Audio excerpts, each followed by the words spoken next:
Well, well, well. If it isn't my humble audience, come for another tale of terror on this most glorious of Halloween nights. Well, tonight, I will say that I do have a story for you. This is another story that comes from the Ice Cream Man, and I think it is the most horrifying tale, the thing that really amped this entire volume up for me, and the one that solidified the existence of Rick the Ice Cream Man and his dastardly deeds. The story is a bit upsetting when you think about it, and I think the ending of it is truly horrifying and sad, and basically every flavor of dissatisfaction that you could possibly find. Now, I did come dressed for the occasion, alright? I came as Alex from the Clockwork Orange, but as I'm looking at myself, even though I put in the eyelash, which was very difficult to do, I now realize that I look more like Rick the Ice Cream Man, alright? Pop a bow tie on me and change my hat and I'm there. But yes, that is who I'm dressed up as. If you haven't seen the Clockwork Orange, I gotta say it is one of my all-time favorite movies to watch around this time. While not necessarily being a horror film, I think it just fits the occasion oh so well. And if you watch my last video on the Ice Cream Man comic book, you will know that every one of these short stories is based on a different flavor. Now, while this one isn't specifically a flavor, it is called Every Good Boy Does Fine. And it's actually a truly sad tale about a man who his best friend has just died. They've kind of grown apart over the past 2 years, and he hasn't seen or spoken to him in this time, but he is tasked to give the eulogy at this man's funeral, and he is extremely nervous about this. The story takes place at his house, just him and his wife casually talking about the events to come, and I think this story may be the one that is going to make you want to go out and seek and grab one of these Ice Cream Man comic books. I've never had to give a eulogy to somebody before. Stop worrying. You'll do great. Chris and I hadn't talked in 2 years. I had no idea he was even sick. Joel, listen.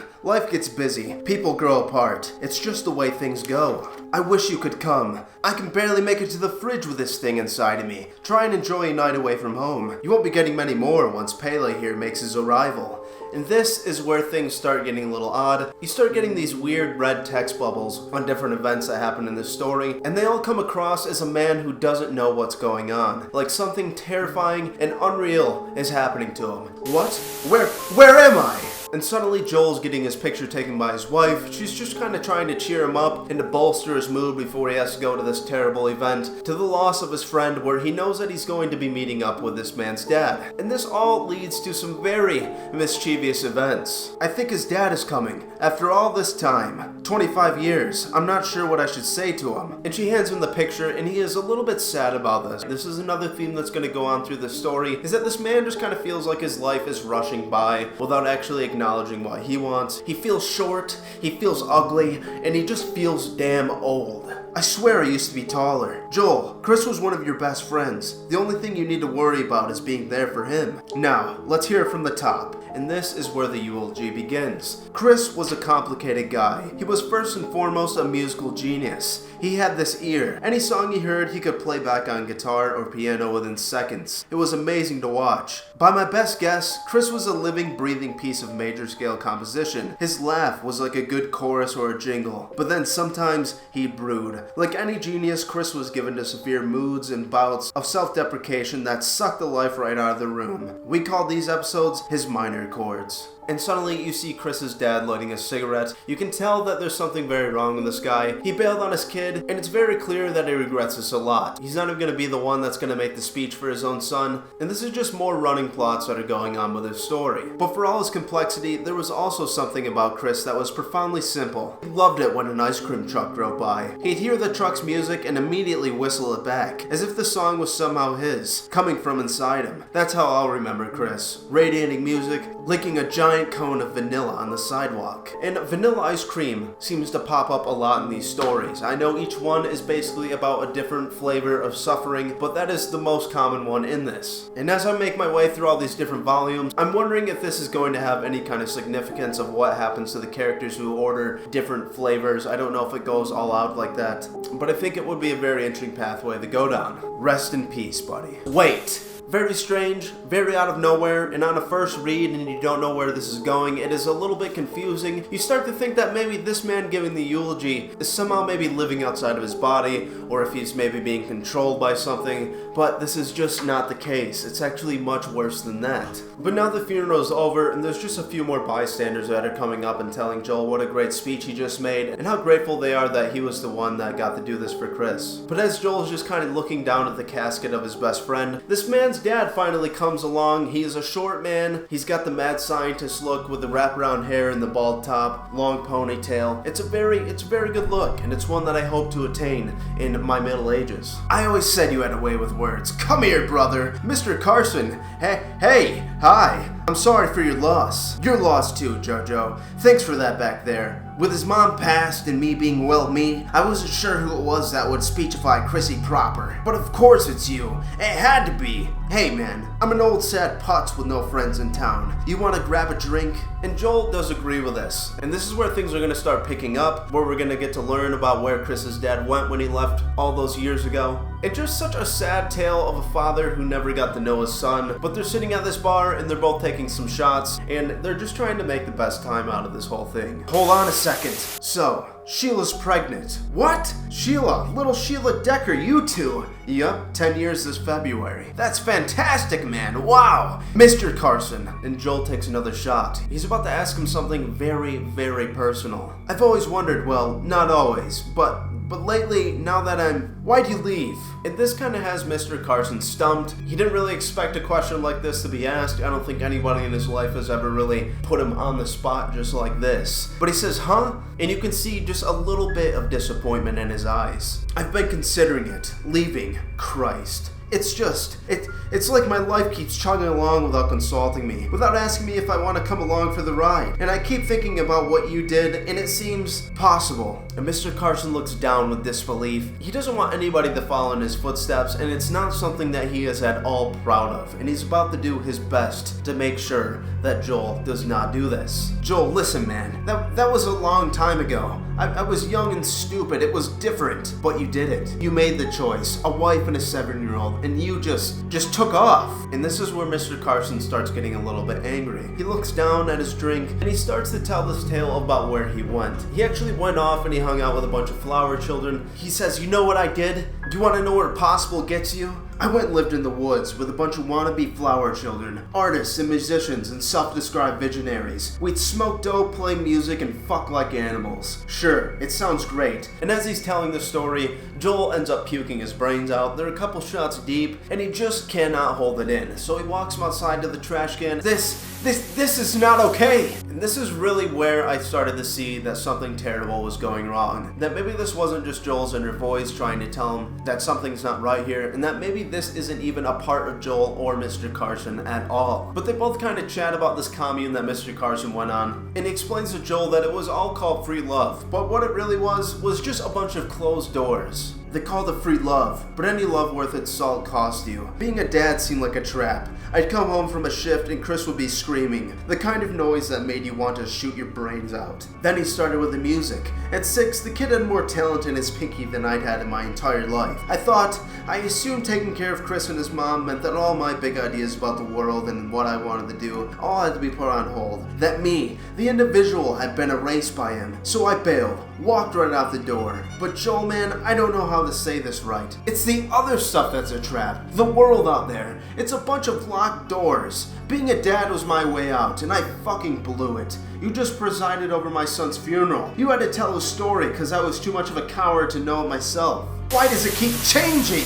Don't do it, Joel. Don't bail. I can't say it more plainly than that. And after this whole speech, Mr. Carson realizes how drunk Joel is, and he decides to drive him home. And he actually starts going on more about his son, and how he was never there for him, and he starts getting extremely upset. He starts banging on the steering wheel, and just starts talking about how he wished he could just hug him one more time, and how sorry he was that he was never there for him. That he never gave his kid any accolades for all the achievements that he's done with music, and that he never even knew that his son was sick to begin with. And as he's talking about just wishing that he could just embrace his kid one last time, Joel gets this crazy look in his eye, and he just starts saying, damn, what if, shit. It's crazy. What if you could hug him one last time? And Joel smiles, and we cut to these 3 black panels, and this is where things are gonna start getting extremely crazy.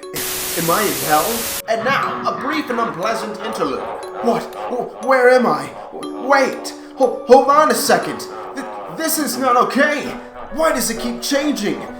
Is this hell? Am I in hell? And you're seeing Chris going through all these different segments. He's being tortured in so many different ways, and it just keeps changing over and over again with no end in sight. On the first scene, he is looking at himself covered in spiders chained to a wall. On the next, he is being tickled to death by all these skeletons. And on the third, he is having brain surgery done by all these different beasts, pigs, and dogs. And on the fourth, he is in the middle of a crowd of band people, and they're all just playing their music straight into his ears until he becomes deaf. And on the 5th panel, I'm not really sure what's going on. He's being pumped with something. Something is entering his body in these scientific looking machines. And this would have to be one of the most horrifying parts of this story, is just all these different versions of hell that he's trapped in. As everybody is just talking about what a great guy that he was and how he died of this sickness, it begs the question of what this man actually did to earn this place. And from here, you're just seeing him chained against the ground, just begging for it all to stop and wondering what is going on. And suddenly you get these black text bubbles. Another character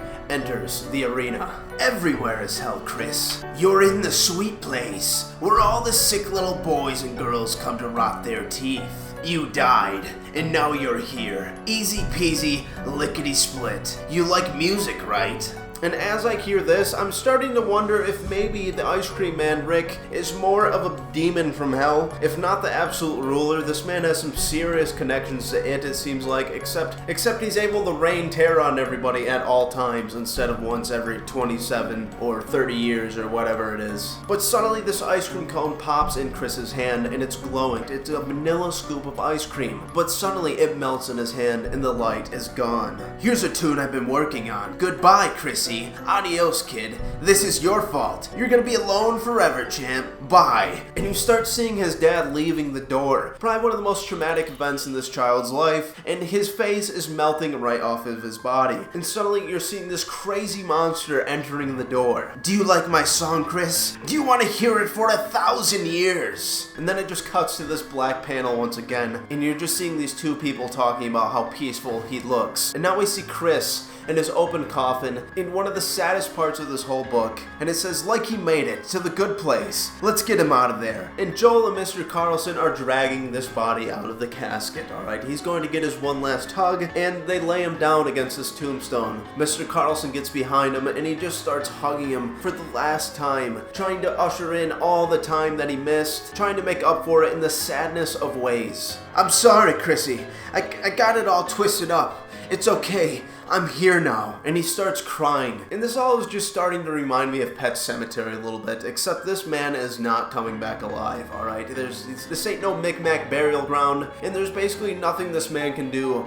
to take back all these horrifying events. And as he's showing his love for his son, it's just very creepy and wrong feeling that we know Chris is actually suffering down in hell. I'm right here. Hold on as tight as you can. And that is the end of that story. I hope you guys enjoyed it, and if you did, please go support this artist and pick up your own volume. I think there's about 4 or 5 of these things out so far, and so far from what I've read, they are very, very good. Many stories that kind of come off as a supernatural ordeal, and many that are just completely based in reality. When it comes to this one tale of this junkie just trying to get her boyfriend one last fix before they decide to go clean and take a vacation, it's just the craziest thing you could possibly imagine, and all the carnage that this junkie leaves in their wake. And then another one where you meet this musician who created one song that blew up in America, and since then he has never been able to create a good one after that. And that one just kind of deals with the sadness of having fame and then completely and utterly losing your chance just due to your own creative self-esteem. But overall, The Ice Cream Man is just filled with a bunch of really iconic and cool tales, and I could very much see this possibly becoming a TV show. Obviously something along the lines of Tales from the Crypt or The Twilight Zone. I know I say these things all the time, but I think this is is a perfect candidate for this. So everybody, I really hope that you enjoyed this story. I think it conveyed two sides very well. One where everybody thinks everything was perfect with this guy. He was the most outstanding person, a musician, and a damn great one at that. But on the inside, he's burning deep down in hell. And when it comes to actually seeing these horrifying scenes of him being tortured, it just really kicked it all up a notch. Like I said, in this first volume, this is by far the creepiest, most uncomfortable feeling story that I think that I found. And I was so glad to show you all this. So, without a doubt, everybody, have yourself a fantastic Halloween. Stay safe. Party on with any friends you got, watch some scary movies, and just have yourself an absolutely fantastic time. After this, it's going to be a whole nother year before the spooky season comes along, and it's going to start snowing. But me, will be here for you, telling all these amazing tales from the heart. And tell me what you think of my costume, alright? Like I said, I'm supposed to be Alex from Clockwork Orange, but like I also mentioned, I'm more feeling like an a cappella person. And I don't know how to feel about that. Even, you know, like I got this lash, alright? It's the one lash. There's supposed to be two. I tried to put it in and the glue ripped right off, so what can you do? I had to make the video. But yes. Thank you all so much for watching, and if you did enjoy, please like, comment, and subscribe if you're new. It would mean a lot to me, and I will see you all down in the comments. Have yourself a fantastic Halloween! I've been trying to rehearse this evil laugh, and it's just not working out. It seems more of something that I can do good in the moment, and not when I'm trying to force it. But yes all, happy Halloween, and I hope you enjoyed this tale.